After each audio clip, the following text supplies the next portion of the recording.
Take notes, ladies and gents, because this is the exact behavior that'll get you put on suicide watch. As with this review, I'm guaranteed to be heavily disliked by either or both of the 50-50 split of people who have played this game. Half of whom are ready to line up and tank blickies to the skull for Naughty Dog and company just because of the casting diversity, while the other half are the ones setting up the firing squad for the exact same reason. Still, I think it's worth talking about this game after the dust is somewhat settled, and it's won enough game awards now that any criticism towards it can only be seen as punching up. That, and I can also acknowledge the things it does well without being sent death threats and rotten milk and quotes so big they seem like separate letters. And it's odd that now I've gotten the compulsion to make this review, considering this is the second full one I've done in a row of a PlayStation exclusive set in Seattle, largely centered around a female secondary character named Abigail, who I find to be underdeveloped and somewhat unsympathetic, also voiced by Laura Bailey. Huh. Still, this is a game that's been driving me insane to think about for as long as I can remember, as there are aspects to it that I genuinely think are overlooked by the critiques that I fucking love, but there are also parts of it that make me want to grow 2 additional arms and quad-wield forks against 2 light sockets at once and pray they're weak to thrusting attacks. And in order to explain all of that, I need to give an explanation for my thoughts on all of this game, so get comfortable while I regale to you all another review of The Last of Us 2. Wake up.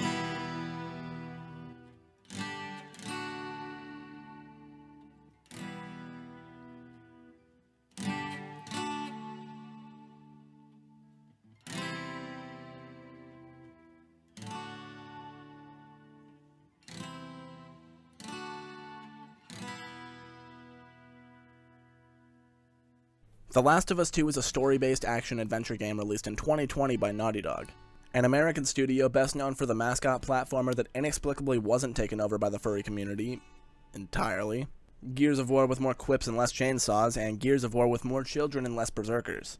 It's had a pretty fucked development cycle, originally beginning work straight after its predecessor's remastering, but 2 games getting in the way, then COVID, then the leaks before release, and you just gotta feel fucking bad for these guys. Trying like fuck to get this thing out, and one fuck up has Twitter set ablaze. Well, more than usual.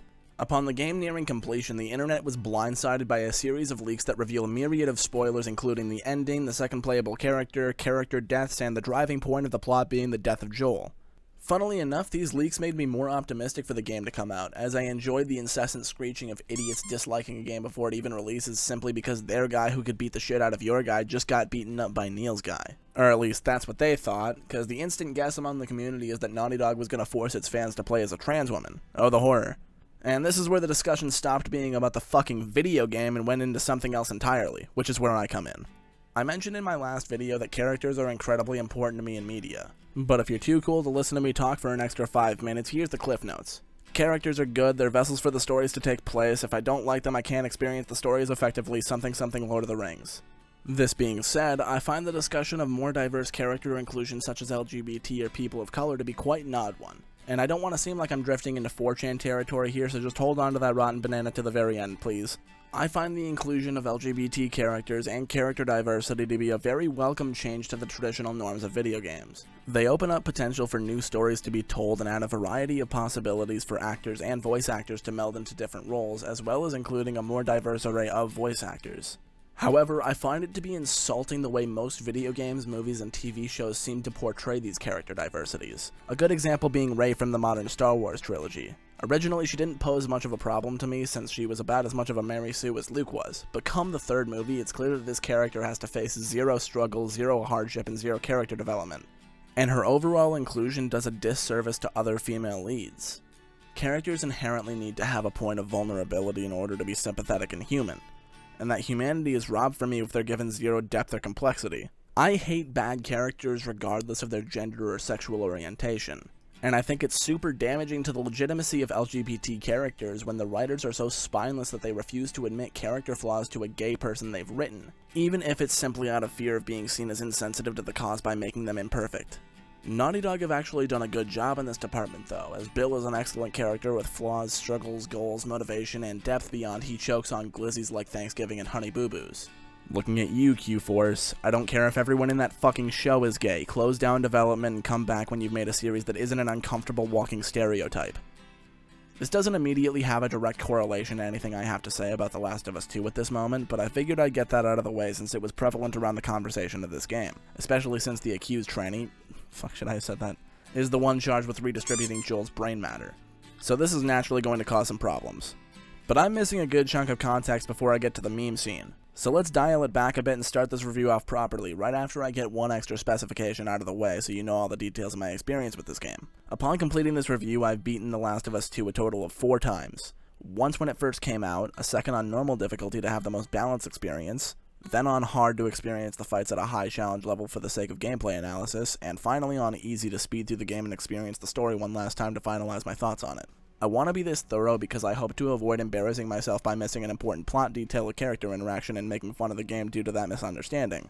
Not that it won't happen regardless, since if you replace my attention span with a wingspan, my points might seem a bit less up in the air.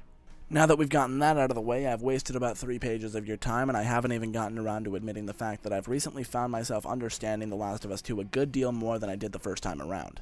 Don't get me wrong, I still have glaring issues with it, and these playthroughs have bolted, nailed, and riveted those issues to the forefront of my mind after playing it non-stop for a month. But a few initial criticisms with the game, particularly its story, have proven to range from misdirected to outright wrong in certain cases, and I've gotten myself a better understanding for what makes the story seem so much like it's missing something despite its length. But in order to properly communicate that, I suppose I'll have to actually talk about the story beyond saying that it massively underdelivers on an excellent foundation due to a de-emphasis on character development in favor of picking up Coke bottles.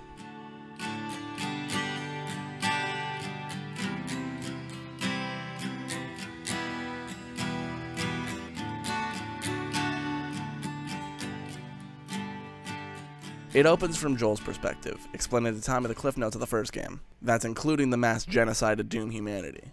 Tommy's pretty clearly affected by this, and given his character, that makes sense. Hell, I almost think it's out of character for him to be so accepting of it, though there's enough reason for him to understand Joel's decision that I'm not going to harp on that. He then visits Ellie, who's gotten a house in Tommy's town, Jackson.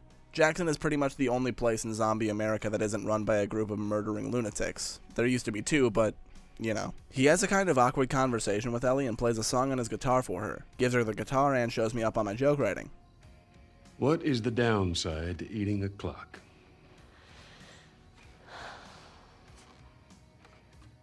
It's time consuming.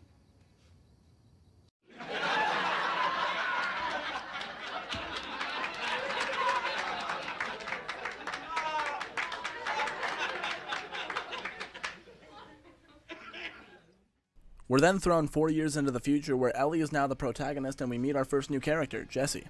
And after 4 playthroughs, I couldn't fucking tell you what his character is. He used to date Dina and he's Asian.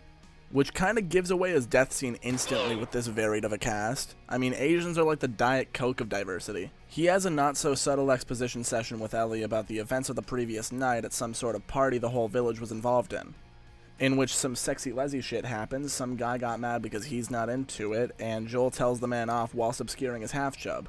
Though I won't explicitly say which half is which between these two.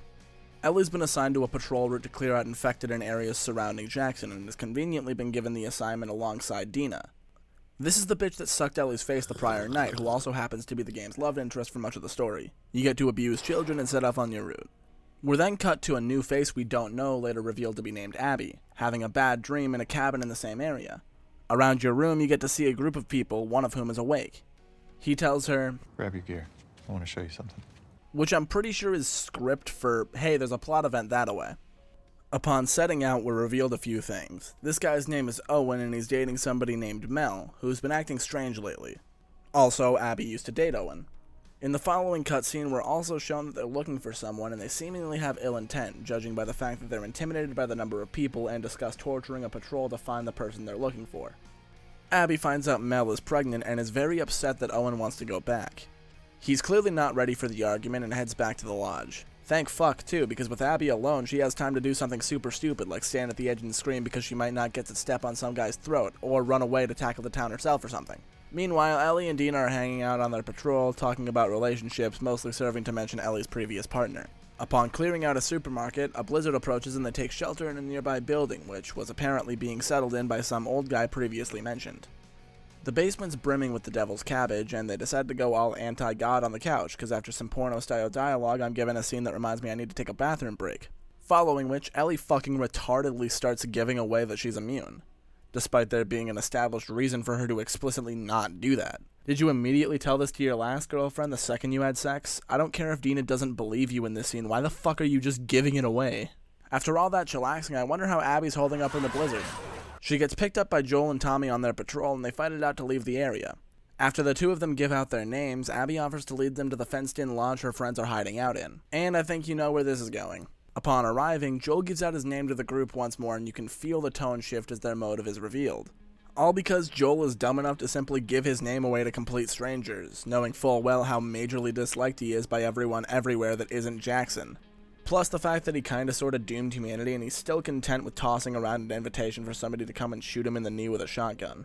Though, to be fair, it is pretty funny that they're all 100% certain it's the right Joel just by hearing his first name. Yeah, they probably have a vague description of the guy, but I'd love to imagine this happening to some poor fuck who just happened to have the same name. Back on track, Joel fails his charisma save.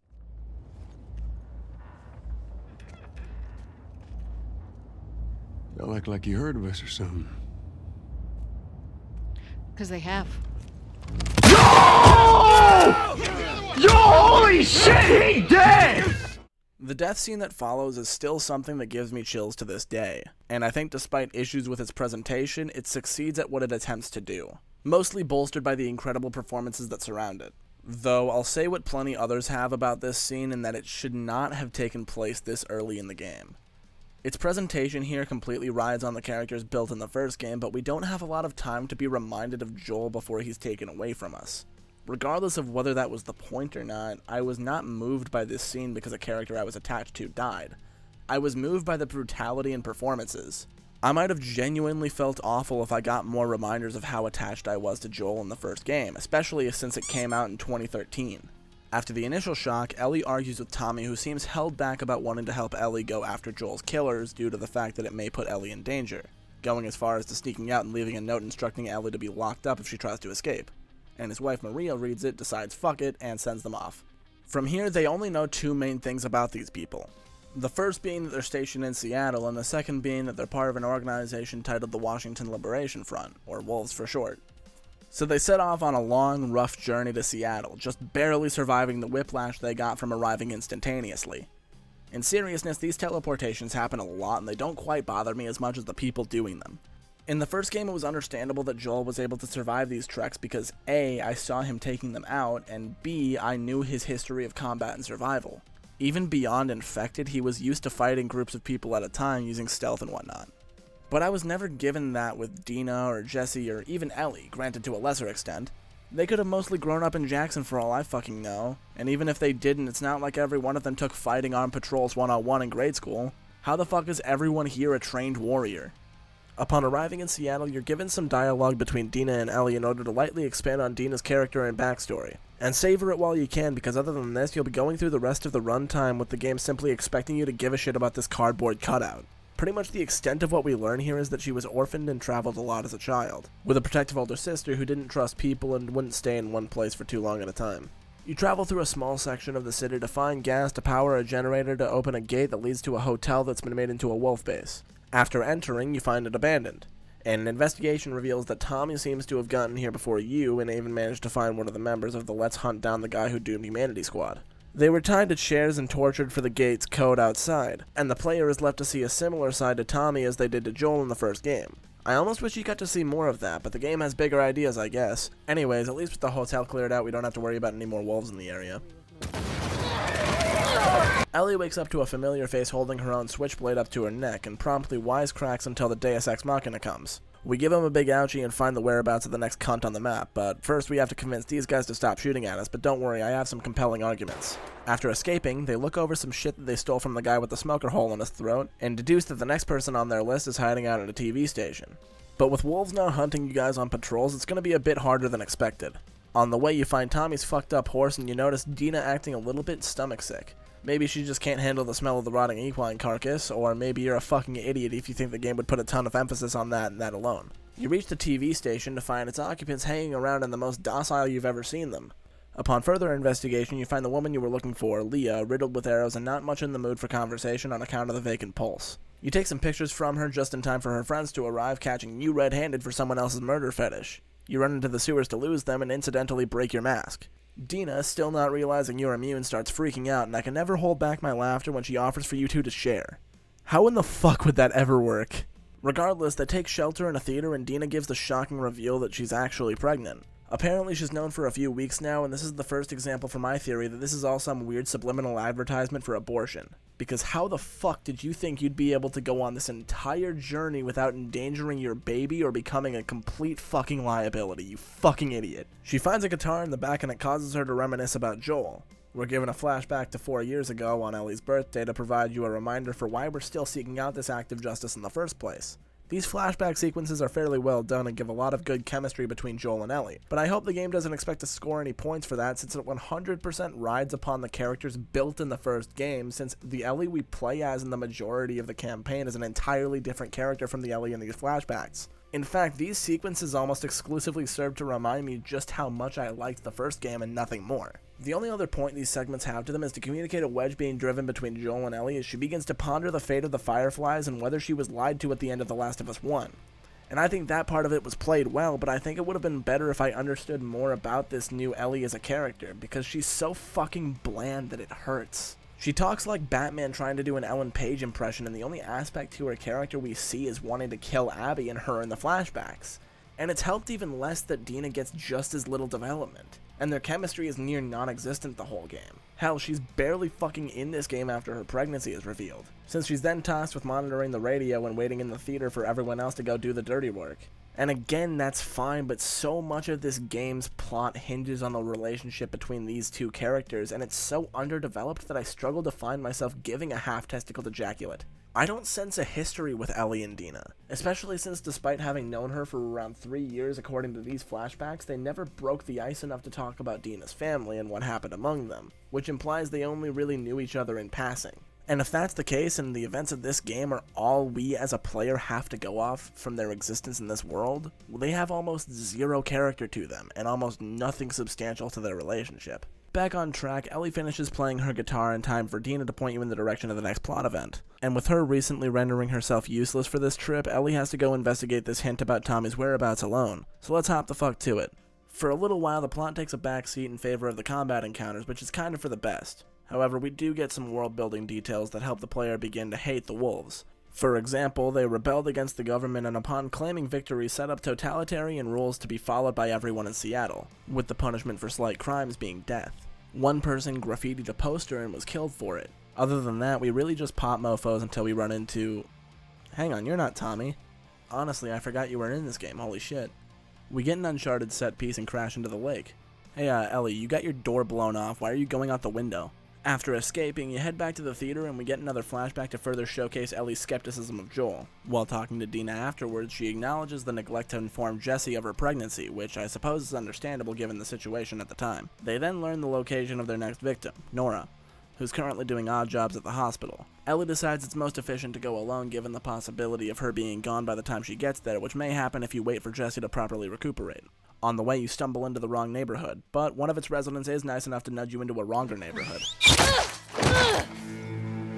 Meet the Scars, a group of cultists at war with the wolves. They follow a system that condemns most old-world technology, so they sport handcrafted guns, bows and arrows, and conveniently still take old-world ammo, the fucking hypocrites.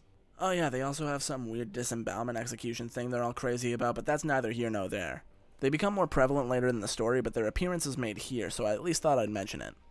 After wreaking some havoc in the hospital, you run into Nora, who taunts you over your lost father figure and gets promptly chased down and piped. And not in the good way. Ellie returns to the theater shaken and quiet, this having been the first time she's ever knowingly tortured someone, as she didn't realize how much I was begging for death while looting in her hard playthrough. We're given the final flashback for the time being, showcasing Ellie finally finding out about Joel's lie. The revelation shakes her so hard that she breaks up with him and storms back to Jackson.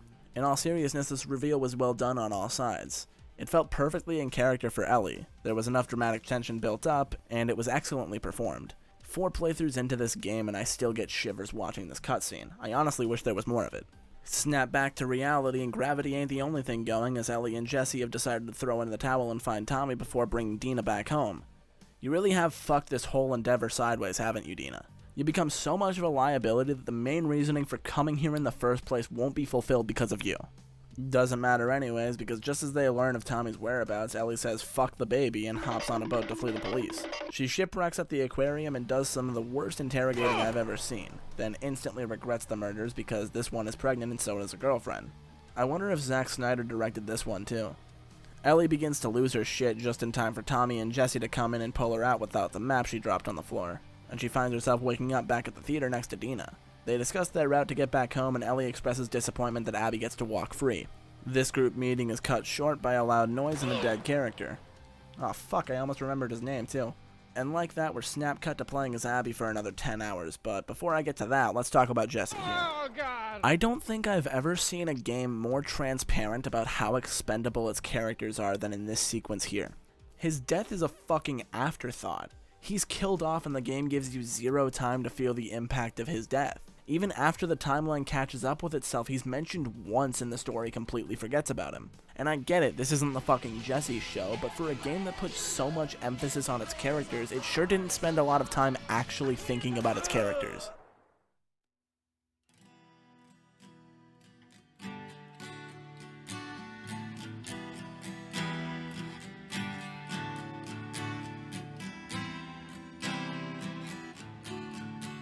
We're thrown into yet another flashback and given an incredibly emotionally manipulative sequence to get us to feel bad for Abby in a very short span of time. You see, this is Abby's dad and he's such a nice guy. He jokes around with his daughter and he's completely okay with her getting railed up the ass by this guy, he saves pregnant zebras, and he's just about to develop a vaccine to save the world from this mushroom virus. Oh shit, never mind. The whole flashback seems to be trying way too hard to make Abby sympathetic, and it all just seems kind of exaggerated. She wakes up in the Wolf main base and you're introduced to Manny, one of the people you didn't end up getting to, you know, on Ellie's playthrough.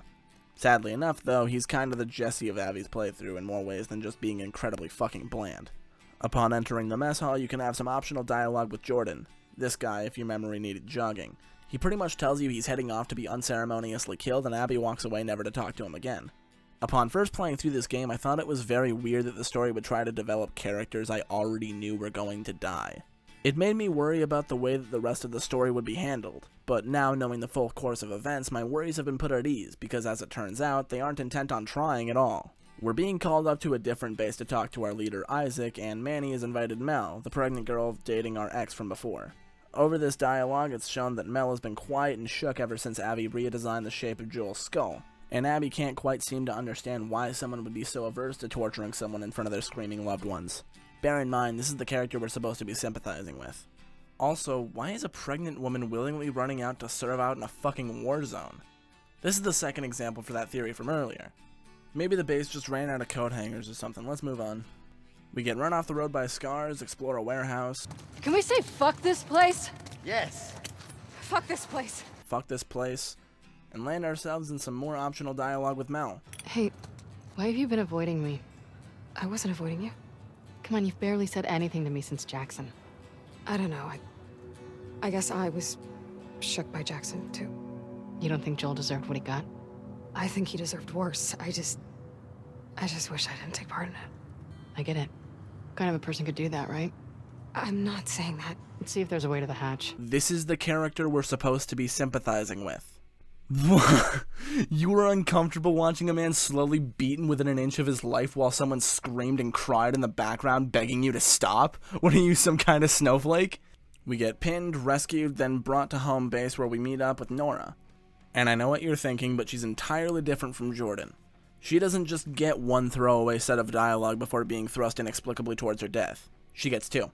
I guess she also serves to inform us that Danny, the guy who's supposed to be on rotation with Owen, showed up to the base with a bullet in his stomach, and insists to you not to talk to Isaac about it. Where is Isaac? I'll be discreet. Despite asking in the least subtle way possible, Isaac reveals that Owen killed Danny while on rotation in order to protect the Scar. Overloaded with questions, Abby sets off to the one place she knows he'd be in order to discover the true course of events in this story. Surely Owen couldn't have protected a Scar. They're all murderous pieces of shit. Every single one of them, without exception. They're all bad guys. A flashback then plays to communicate why Abby believes Owen would be here and give some character to the both of them.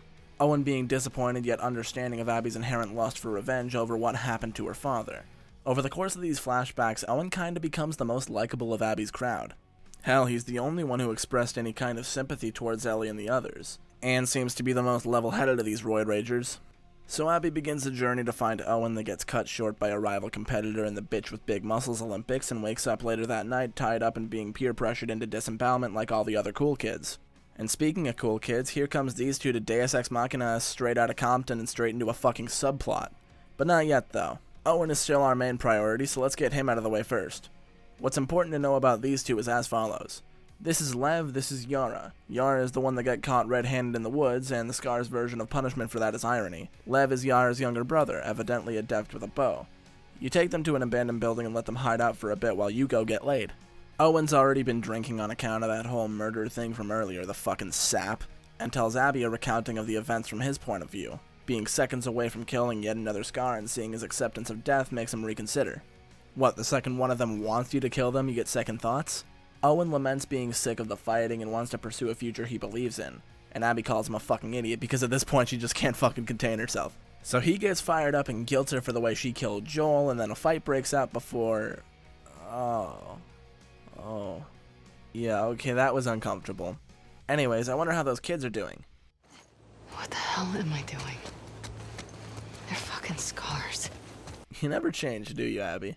Yara's arm has seen better days, so you take her to the aquarium where you find out this woman decided to travel across a zombie-infested city full of cultists while fucking pregnant. How has this child not died thrice over? Also, I love that Abby is self-aware enough to expect these two to assume she smashed a child's arm just for the sake of it. You learn Yara has compartment syndrome and needs an arm amputation, but considering we're in Fishland, we don't have a lot of supplies to spare. So we need a fast way to the hospital and back so it doesn't turn gangrenous. Luckily, Lev knows the Scar's method of transportation. Gigantic bridges atop skyscrapers used to get around flooding and patrols. With that, it's settled, and Abby begins the journey with Lev to save his sister, and quite honestly, this is the best part of the game. And it's literally the only point in The Last of Us 2 that feels like it captures the essence of the first game. And it doesn't even do that in a way that feels derivative. Abby and Lev have their own chemistry that sets them apart from the relationship between Joel and Ellie. And honestly, I like this game's portrayal even more in certain ways. Ellie's character was somewhat held back in the first game due to the fact that she served as not just a character, but almost a stand-in for the player, as her ignorance to the outside world was an excuse for Joel to explain the special kinds of infected, hunters, etc. She really did come across as helpless for much of the game, and that was certainly intended. But Lev has strengths and weaknesses of his own that run contrary to Abby's strengths and weaknesses. While Abby is physically strong and more suited for combat, Lev possesses far better control of his fears, which he expresses through advice given to Abby in order to help somewhat get over her fear of heights. It's all in a codependent relationship that feels natural, human, and serves to strengthen both of these characters significantly. The only faults I could give to this dynamic are that it's incredibly short and doesn't really affect the overall plot, since the game eventually has to meld back into the Abby versus Ellie story. But honestly, an entire game between these two would be so much fucking better. And after all of that, I haven't even explained how Lev is an excellent character even standing apart from Abby, as they've got individual struggles separate from their growth with her. This is where it'll now become impossible to avoid the fact that Lev is an F2M trans character. So I'm excited for the folks watching this who think Matrix is inspired by the anti-feminist movement to hop into the comments and tell me how wrong I am for enjoying this SJW pandering trash. And this is exactly why I was so intent on having my diversity conversation earlier in the video. You see, Lev is a perfect example for LGBT character representation done right. They don't spend hours upon hours beating you over the head with the fact that he's trans. And a lot of that is revealed through enemy dialogue and a bit of exposition from his sister later in the game. He's also a very flawed character, proving to be impulsive and quick to anger, which is why he's on the run with his sister to begin with. While growing up among the Seraphites, Lev aspired to be a warrior like his sister, but was instead assigned to become a bride for the elders against his will. Even before this, he had questioned his own gender identity along with the laws of their religion. He still believed, but had certain hang-ups about the specific writings. He impulsively shaves his head like the men in the village, which causes them to become outcasts. This is what I meant when I was talking about character flaws. I don't explicitly want a bunch of reasons to dislike these characters, I want them to feel human, so that even when they take an action that seems unreasonable, I understand it. For example, I never got to see a version of Abby that isn't a straight-up piece of shit. So when the game was going out of its way to make me feel bad for someone I don't even like, the impact of those blows wasn't exactly felt. But since Lev starts off by saving our lives and acting out of sheer intent to protect his sister, I then understood and sympathized when he stole a boat to go save his mom, who he's worried would get blamed and punished for the actions of him. This is all after a successful operation on Yara, and if she wasn't right-handed before, she sure as shit is now. She and Abby head off to stop Lev from getting to his mom. Because what he ended up leaving out from what he explained to Abby is that their mom is an incredibly devout member of this cult, and thus would probably do some pretty fucked up shit if their little snowflake just showed up at her door out of the blue. So we set off to find a boat at the marina. Yara gets left here so she doesn't endanger us on the way there, and where the fuck did you come from? I'm not kidding, Manny's reintroduction is actually this out of nowhere. He tells you he's been pinned by a sniper that's just wiped out his whole squad, though he can't be that good if Manny could just wait around this corner for Abby to slide down this specific path. You duck and weave through their fire and find out that it's Tommy just before Manny is killed off just about as recklessly as Jesse. Like, yeah, sure the game does an all-out shift to an entirely different point in time directly after his death, but Abby still reacts to it with all the shock and regret of someone dropping a pencil through a sewer grate. And unlike Jesse, where I technically can't say he was never thought of again, I can actually say that about Manny, because after this, you don't so much as hear his fucking name for the rest of the story. It's almost as though they perfectly planned out the death for every single member of the Jostle Joel's Jimmy's squad, and simply forgot about Manny until the story was over. So they had to double back and say, oh yeah, he just kind of gets shot in the head while running from the sniper, yeah. Literally no time to think about that though, because we've still got to save the only character that actually got developed.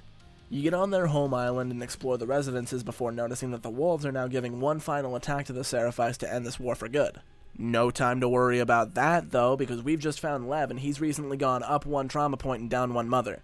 Another excellent performance plays out from Lev, and despite the silliness of his mother's death, I felt engaged enough with this character that it didn't matter. I gave a shit about this moment. Then Yara dies, and you actually feel the impact of that for a bit. Not that I couldn't tell she was gonna though, she drew the short end of the development stick and thus gave away her plot armor privileges. You fight your way off the island and come back to the aquarium to find Mel and Owen passed out on the job, having been subjected to a non-consensual dosage of forever sleep. Abby's fucking pissed and goes after the perpetrator. That guy got shot again, and you run to show this bitch what for. You punch the heck out of Ellie and Dina, and you're just about to get a double kill before... She's pregnant. Good. This is the character we're supposed to be sympathizing with. Luckily, better characters prevail, and these two get off scot-free. Minus the PTSD and pseudo-uncle that miraculously survived a gunshot wound to the head, guilting you into leaving your girlfriend to travel across the country to pursue a rumor that maybe Abby is chilling out to get her tan on in Santa Barbara, which I guess isn't entirely untrue. She's been looking for any remaining Firefly camp to finally have a place to call home that isn't trying to genocide religion. She apparently finds out the location of one, then gets kidnapped by Dog the Bounty Hunter. Ellie's a couple months behind, but finds the same guy who tells her Abby got taken back to their camp and exactly where to find it, and thus initiates the worst part of the game.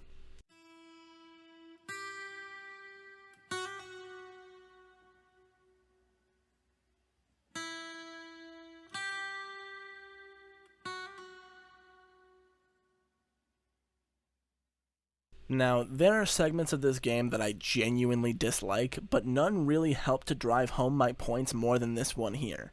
Gameplay-wise, it's functionally identical to everywhere else, so I won't touch on anything in that department. But it's very fucking weird that a game whose themes are so closely tied to the humanity on all sides of conflict, after trying to humanize Ellie's group, the Wolves, and the Seraphites, is now attempting to throw us a group of people who is just as mustache-twirling as the hunters in the first Last of Us. These are the Rattlers, a group of people who torture and enslave survivors to do all of the farming and heavy lifting while the other guards perpetually stand there and be evil. People who try to escape are either given a diet crucifixion or given to the infected to serve as a makeshift guard dog. Which doesn't make much fucking sense. If a trespasser gets bit by an infected here, you're putting a lot of stock into the idea that they'll start screaming like an idiot instead of hiding back quietly. Now what have you got? Loose infected running around the inside of your fucking base, you idiot. It's also the area where you find Abby finally, and a climactic final battle ensues between the two after Ellie threatens Lev with her knife. The world's least sexy catfight ensues, and Ellie officially gives up on trying to kill Abby once and for all. And it's finally time for Arachnid Male to officially give his 2 cents on Ellie's decision here, because there's a lot of speculation on why she would do something like this.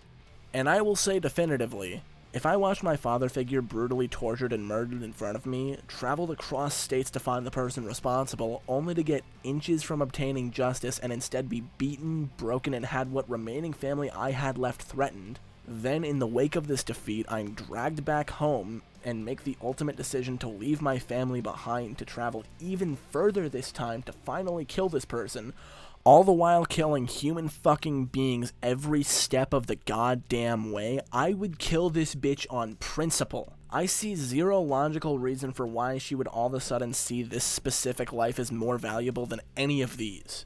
And don't give the response that we're not supposed to think about these deaths over these deaths, because that runs in direct contrast to how the first game operated.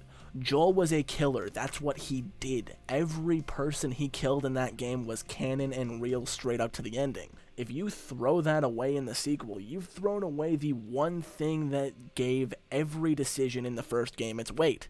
I now care so much less about the consequences Ellie faces for these actions, because Ellie herself doesn't seem to fucking care about all she seemed to sacrifice, because she was so insistent on deciding human life was valuable and everyone deserves forgiveness. All the while picking the last 30 or 40 people she slaughtered without a second thought out of her teeth. It leaves such a bitter taste in my mouth whenever I play it, and it leaves the story in this weird limbo of what I consider to be good and what I consider to be bad. The plot isn't nonsensical, and it's not completely impossible to understand, but it seems to take a lot of different story themes and want to apply them all at the same time. Forgiveness, humanity within multiple sides of conflict, and an eye for an eye eventually leading to both sides going blind. But you'd have to have experienced the latter personally if you couldn't tell how much of a departure from the first game this was. It's trying to be more complex and tell a bigger story, but in doing that it lost its grip of what helped to make the first so effective to begin with. I mentioned in that review that you're not supposed to care about the overall group of the Fireflies, the groups of hunters, and cannibals, and oppressive governments, because those sides of those stories are not what we're focusing on, and the game never tries to tell you that they are.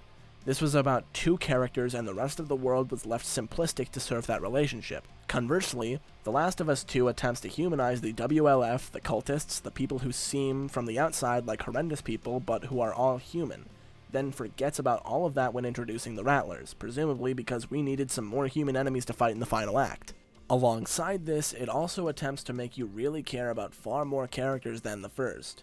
Abby's side in particular emphasized doing that, so when you finally fought Ellie, you were supposed to be able to look back at all your previous friends and genuinely want revenge for what happened to them. But I don't give a fuck about Manny. I don't give a fuck about Jordan. I don't give a fuck about Leah or Nora or even Mel, and she got the most screen time out of the rest of those. That just leaves Owen, and sure, I didn't hate him, but so much of Abby's side was spent developing characters that were entirely separate from this conflict, that when I came back to it, I was 100% apathetic to the entire situation. I didn't give a fuck that Ellie killed all of my friends because I exchanged like 4 minutes worth of dialogue with these characters, never met these ones, and spent the rest of my time perpetually ignoring these ones. Why did you put so much emphasis on these characters' deaths holding weight when we as a player aren't meant to feel the weight of them? Hell, now that I think about it, Abby never even finds out about Nick, Jordan, Nora, and Leah dying. This story seems to have very little understanding for what it wants to be, and thus falls apart especially in terms of how it handles the characters it creates. I find it very hard to recommend this game for its plot because the segments I enjoyed about it come with maybe 15 pages of clarification, all essentially leading to the idea that the best parts of it are so fucking short and insignificant compared to the most infuriating ones. Speaking of hard to recommend though, I still haven't quite reached the gameplay discussion of this video, and this is as good a segue as any.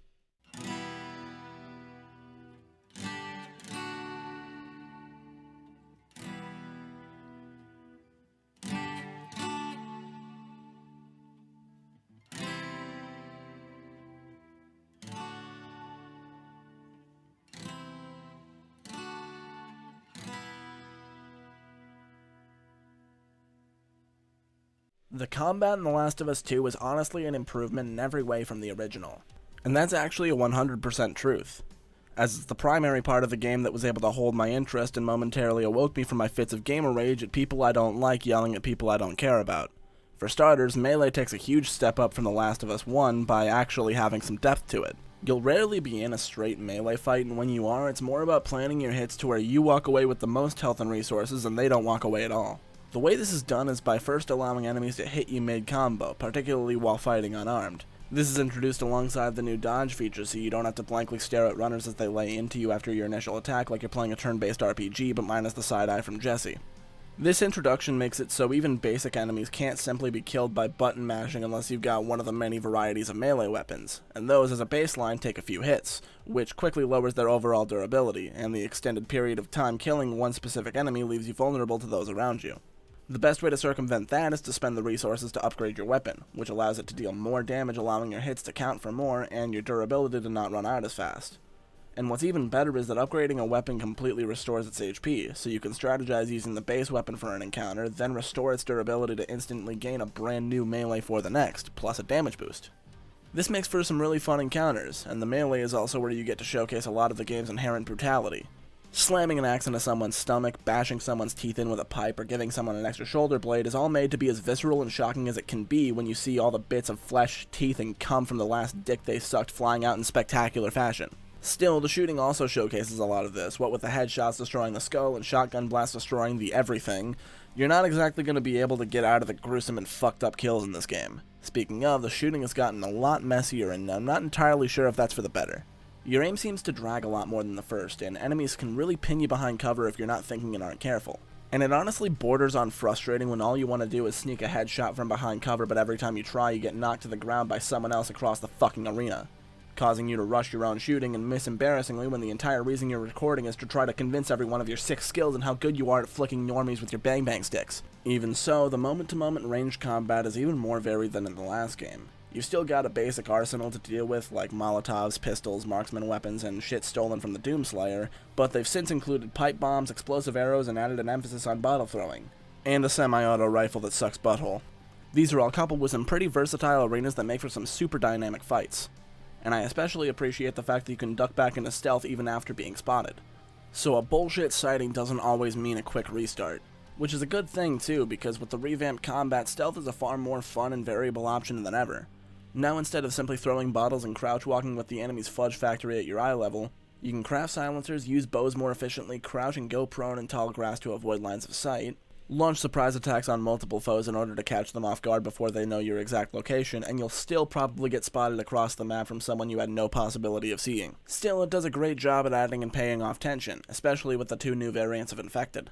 Update: turns out stalkers were in the first game, but I guess just weren't as prominent.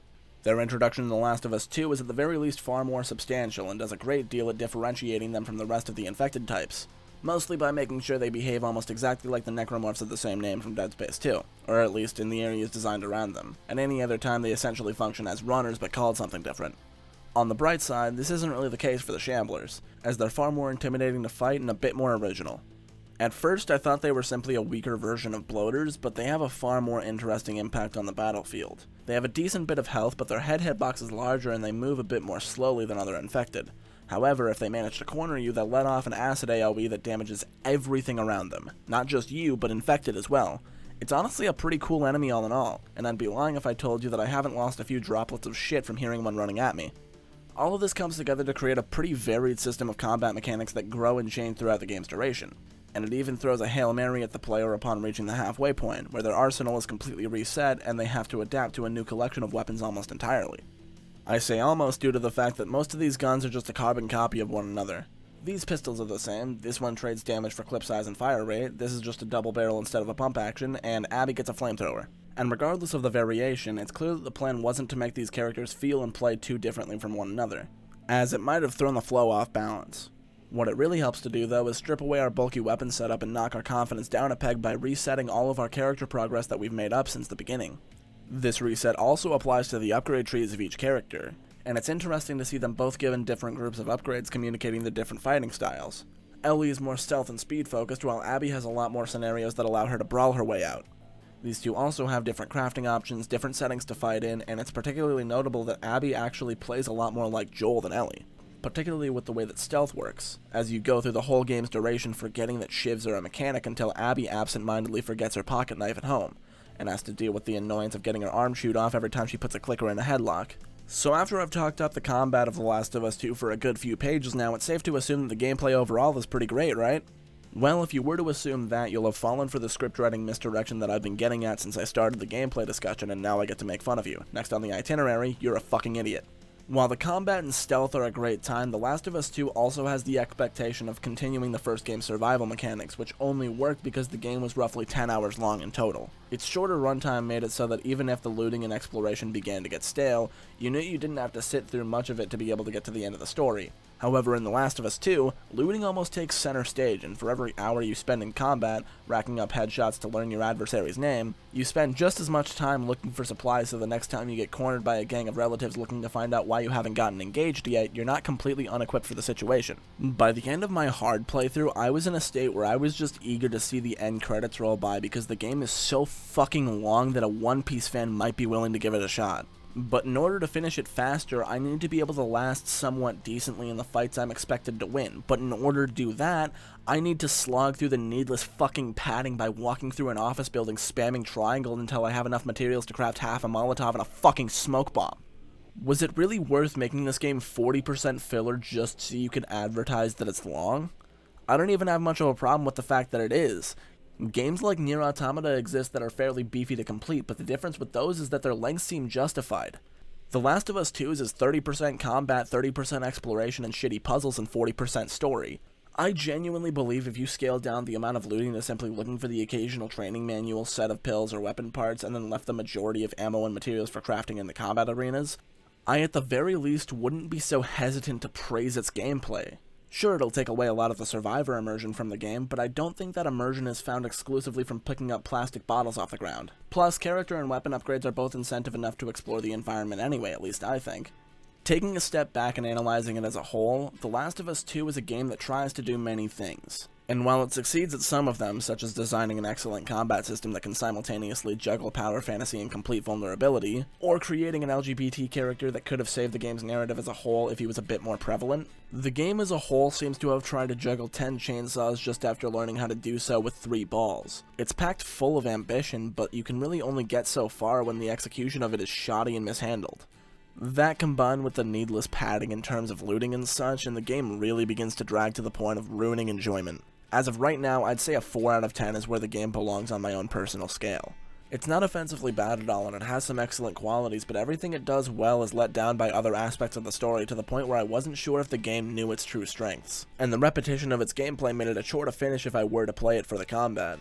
It's left as this ocean of mediocrity with some sizable islands of quality within to make it a bit less unbearable. But hey, maybe I'm just giving the game a completely unfair analysis based on my personal biases. I mean, God knows how much my score would have changed if there was more gay shit in it. Hell, one more lesbian scene and I'd have to change my score to a 5 at least. Keep your head down, don't be seen. Their bite contains you with this disease.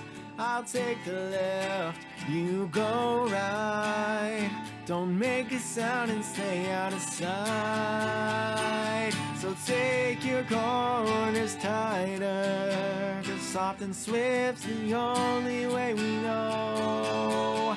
And if you need, lean on me, 'cause no matter what we come across, no obstacles or getting lost, nothing that we've ever fought, no feeling that we ever got, as long as we reach where we're trying to go.